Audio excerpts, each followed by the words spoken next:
What's up, man? Gotta make it happen. What's going on, man? Yeah, man. Dante, nice to meet you. Simeon. Good. Yeah. So, what's the word on you? I just can't. Well, I'm born and raised in LA, but I've been living in Arkansas for like a good 10 years. Down here. Oh, I don't like to use that word. I'm just African centered. I think we need to be the center of the shit we got going on. The things we talk about need to pertain to us. You think? Yeah, I think so. I think if my house on fire, I need to put the fire out of my house before I help you cut your grass. Understood? I told you, you did an interview with me. I said, I like that. But that's what I say when they try. Yeah. But I'm about everybody. I want everybody to do good. But I understand that if I'm not doing good, how I'm gonna help you do good? How we gonna do good? Let's see the statement that. How old are you, my brother? I'm about to be 33. I'm 45. Okay. And the statements that you're making, the proof is in the pudding. Because everybody's a hypocrite. Why they a hypocrite? Because they don't understand the words that comes out their mouth. Okay. If one say I love you and I care about, but yet still killing and cussing and using all type of profanity, how you gonna say you're gonna help me? And you're not even properly trained to correct yourself. True. Yeah. That's why I say, I've been through it, brother. Yeah. And I understand that I was a hypocrite. So I'm the first to say that I am a hypocrite. So I'm changing my views to do it right. You see what I'm saying? That's where I'm at right now. And all we can do is be self-correcting. When we see something, when it's pointed out to us, all we can do is try to, and that's life. We're going through life trying to walk that straight path. It's a thin line. You feel me? I could go either way. Let me say it like this, so you can see where I'm coming from with the words that we're both speaking up on. Yeah, I'm feeling you completely. Though. Okay. Knowledge is wisdom. Wisdom is knowledge.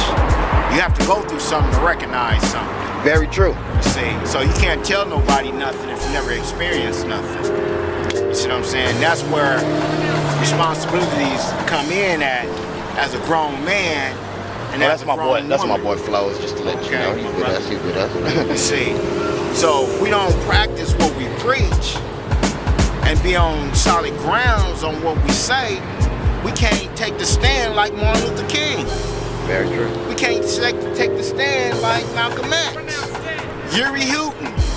Did I pronounce the name right? Huey Newton. Okay. Yeah, correct me, please. Oh, yeah. You know what I'm saying? So we all got to correct each other. That's the only way we're gonna get right. That's what it's all about. Humbleness. Yeah. Plain and simple. If you have humbleness, you can take correction. Right. Yeah. If you have arrogance and being prideful, then no, you can't take correction. Right. You're gonna be Mr. Know-it-all and feel like, hey, this is my ball and I'm gonna roll with it.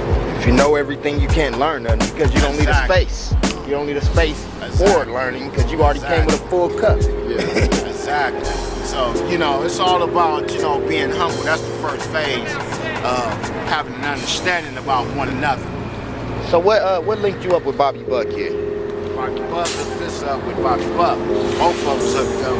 See, y'all and say, oh, it's on the Friday. Yeah, man. Because, we moved to the same house. Yeah. Here I am. Okay. Toastmasters. That's right. That's what we're talking about. It's real networks for real people. Let's get the information on them right here. Right. Yeah. And whose publication is that? Toastmasters right up the street. Oh, brother. So it's every first and second, third Tuesday every every month. We got it. Yeah. So this is ground zero. Okay. And he was telling me you're doing some things to try to clean up the hood and clean up this area in particular, correct? This is ground zero, the jungles. Okay. And I used to live on Gibraltar back in the day when I was about 14. Ground zero, where we're going to throw our first fundraising We don't care what denomination you from. We're gonna bring all the denominations up under one roof for one cause. Save our race. The human race, the black race. You see, every other race has a priority to save themselves, like you said. How can I save somebody else's backyard that's burning up and mine is burning up? You can't be in two places at once. You see, so our priority is ground zero, dealing with the blacks. And ground zero again is the jungles. Ground zero again is the Toastmasters. You see, Toastmasters is gonna bring in knowledge, wisdom, and money. Yeah. You see what I'm saying? And money, you know, and that's the key word. It's not, see, the money is not to be misused. Money is to be used in a proper way. You see what I'm saying? Because see, look around us. We got Bentleys, Jaguars, we got houses on the hills up there, but yet we got poverty right in the midst of all this. Why? Because our priorities are set on me, right? We're not on this earth to set our priorities on me. That's what I learned. Because check this out.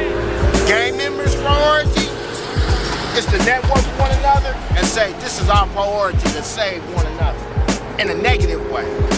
In a negative way. That's their priority. You see what I'm saying? So our priority says this.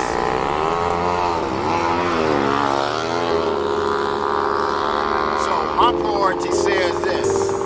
The first shall be last, and last shall be first. And who is the first people on the planet Earth? That would the have black race. So therefore, my priority is straight on the black race to help our brothers and sisters see the light of helping one another. That's where we at. I feel that. So, what kind of programs? I mean, how successful have you been, and have you been getting a lot of help from the community, a lot of outreach? Right now, I'm networking with Toastmasters. Right now, I'm networking with the churches that's surrounding the jungles. That's in the area of the jungles, where there's jungles, Baldwin Hills, and so far I've been hearing nothing but good news. You know, that they with it. They want to be a partaker in change. But like I said, the proof is in the pudding. A lot of people can say a lot of things that they with you, but when the time comes for it to take place, they're gonna say, I don't know. I don't know what you're talking about. So we're gonna find out who's who and helping in the community. Cause I know the police ain't gonna do it. They are, you know, they are helpers in the worst way.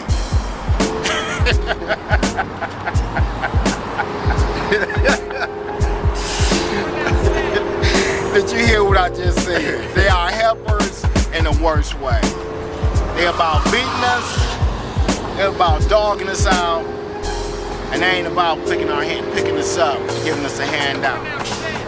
Now, I'm gonna ask one question to the people.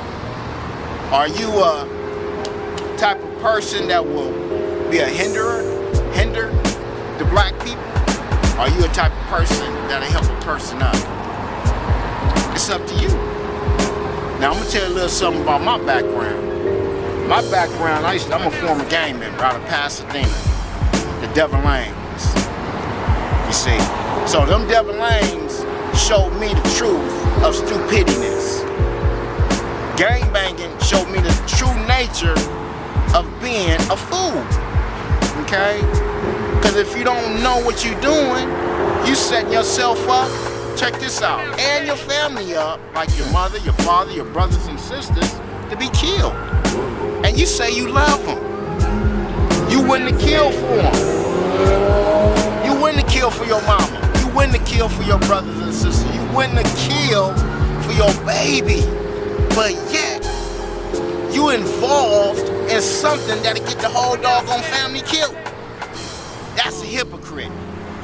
And I was that hypocrite. That's why I said it at the first beginning of the interview. You see, I was the coldest hypocrite on the planet Earth. I'm speaking for myself. So now I had to apologize to the people that I love and change my view on life.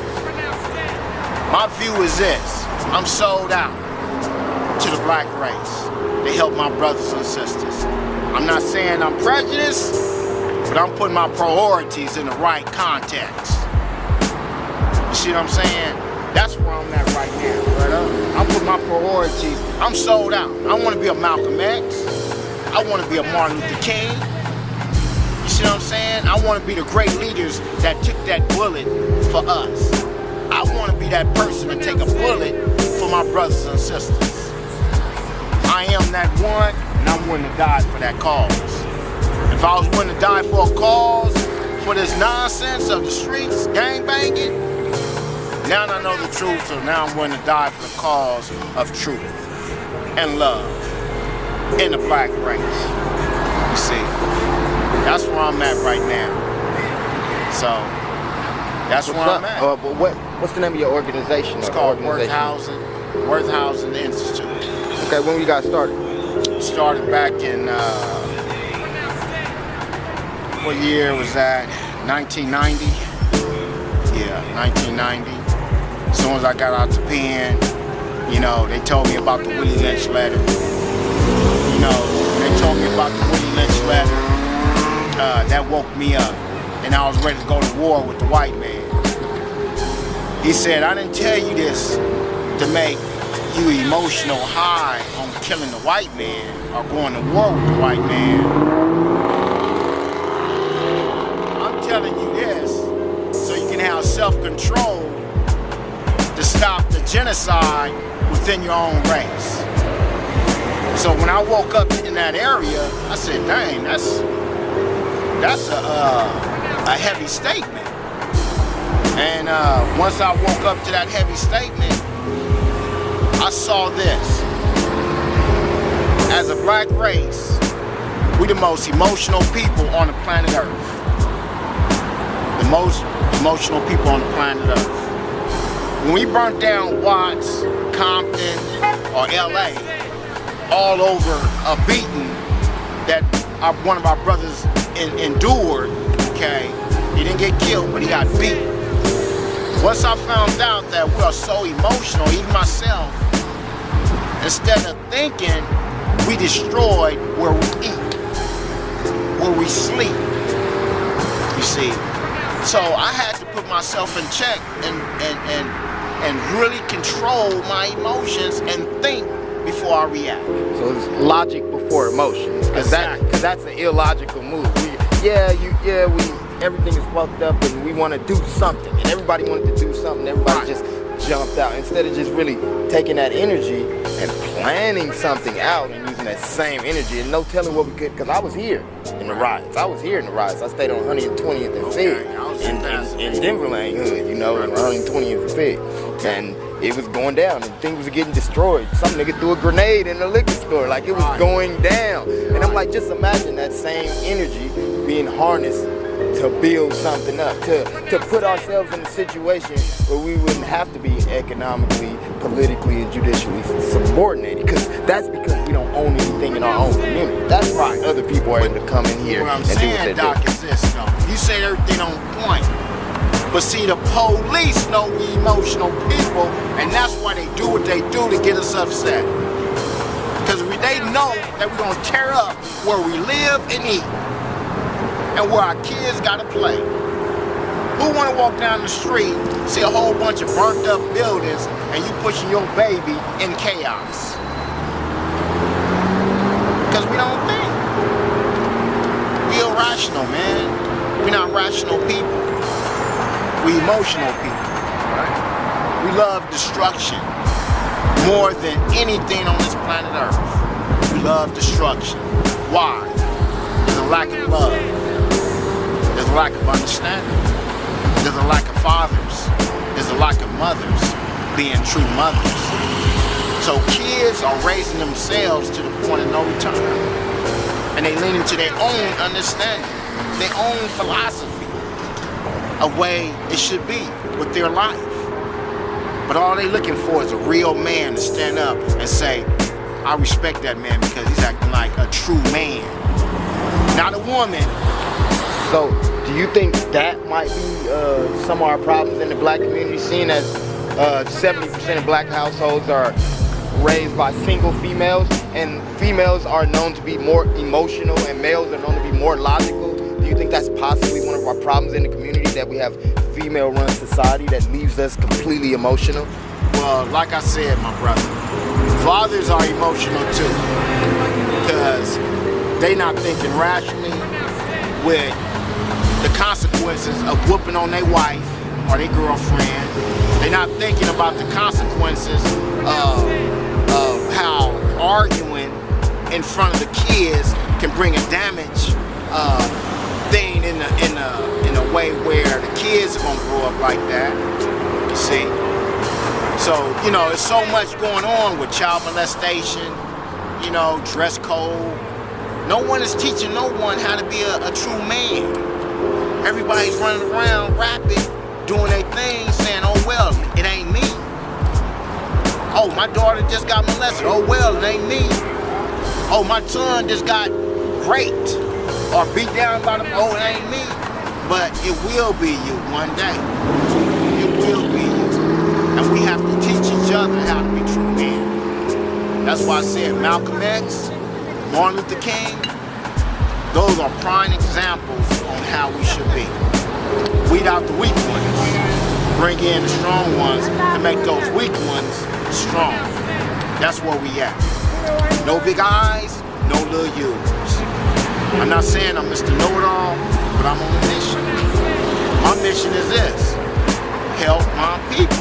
And I can't emphasize on that no more. I mean, that's number one priority. That's why I'm tripping off all the churches. They are so all the synagogues, even the mosques. They are so comfortable where they're not even helping a brother try to create a job or a business to give them jobs. They're out here selling bean pies. The church is up here collecting tithes and offerings. And if they do have a business, they ain't helping nobody and they're not training nobody. But that's not the history of these organizations. When Elijah Muhammad started when he started the Nation of Islam, it was centered on job creation. It was centered on economic empowerment. It was centered on teaching people how to eat healthy, and it had all these things that, like organizations such as the Crips and the Bloods, they were all centered on community empowerment, just like the churches. Back during slavery, after slavery, the church wasn't the place. If you were black, you wanted to learn to read, you wanted to get married, or a lot of the things you needed. So these organizations had good starts. What brought them to what they are today? What's your take on it? It's like, what happened to these? I know they're not doing anything now, but they used to. Yeah, I say it again. Comfortable. The Willie Lynch letter exists to this day. The Willie Lynch, because we're segregated. All the churches are segregated. No one is working on one prize to help the black community. Everybody's just doing their thing. No one don't want to come together to help nobody, because they're comfortable. Okay? I'm not knocking them, but it's the thing, like, if you're afraid, you're gonna lean more to comfort than anything else, because you don't know how to communicate with those that are in a situation where they causing havoc. You just don't know how to talk, you don't know how to communicate. Because when you're comfortable, you're comfortable. But we're gonna help them, and we're gonna bring the light to them. See? And that's where I'm at again, that's where Bobby Buck is at. We're dealing with the homeless, we're dealing with the gang members on this level. Say, I want to follow here, because they have something to follow. See, with no money, no honey. Money is the ruler of the world. This is ground zero again. I keep saying these zeros because America is the richest country in the world. And every country wants to be here. I don't care how much we owe, but they still want to be here. You see what I'm saying? So change is like this. Me, I'll be a Malcolm X or Martin Luther King. You, same way. Hear you. I can't pronounce his word. nothing. But this is it. This is ground zero as we talk, my brother. Change is here. The Muslims ain't talking like this. The church is not talking like this. This is a very unique conversation. Do your interview with somebody else and ask them about this conversation. I bet you they can't talk about it. Why? Because they scared. Lack of information and fear of change. They don't want to grow. A lot of our brothers and sisters are closed-minded. A lot of the church leaders and Obama is a puppet. He's a peer puppet. Those debates up in the White House and all that's designed to throw everybody off. Our votes don't mean nothing. They don't. But I also think it's designed to, you know how like if you want to convey something without, you want to get consent for something, without telling your whole game plan. Right. Do that by soliciting the votes. If you have a majority of people that live here in America that are voting, they're saying, look, whatever policies end up going, whatever gets in place, we're okay with it. I agree, brother. I'm not fighting with this. All I'm saying is this. When you bring up topics of a change, they don't want to hear that. Yeah, look. Okay? Everybody's getting high. Every corner has a doggone smokehouse where you buy your weed. Every corner got alcohol all through the neighborhood. Ride through Beverly Hills, you're not gonna see alcohol up in there. They got wine.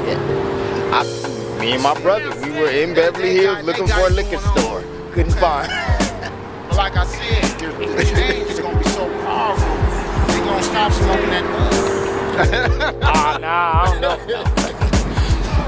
don't know about all that. I'm gonna get to my next meeting and stuff. Yeah, they're gonna. Hey, it's a powerful statement, but whoever's involved, they gotta make a change mentally to help the people. Yeah. That's how powerful this is, bro. They don't want to see change because, change in a positive direction for us means change in a negative direction for them. Because there's enough resources in the world for everybody to be straight. Yeah. But the problem is the imbalance. Like I said, my brother, first thing you said, no, on the bud. If you're gonna be a leader and you're gonna help somebody, you can't smoke bud. You can't drink. You gotta have a stable mind. You gotta be on point if you're gonna be a real leader. And if you say you love me, you're gonna do what's right.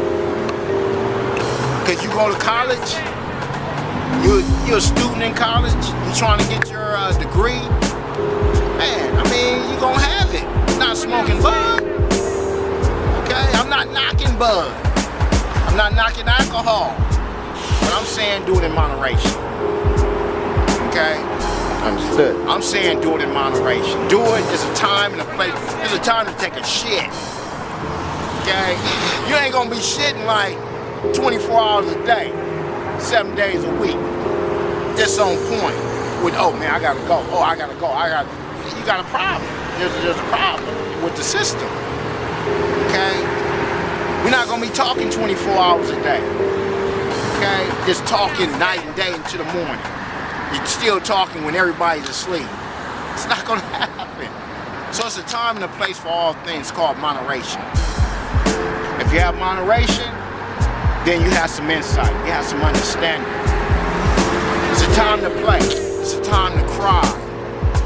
It's a time to mourn, where you have to cry, you know what I'm saying, for somebody's dead body. It's a time for all things to take place. Like right now, we ain't doing this every day. You're not interviewing me every day.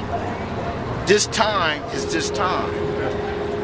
And we're gonna meet again next time. And it's gonna be appropriate. See, it's a time and a place for all things. So when we meet next time, we're gonna kick back, we might blow one. We might drink one.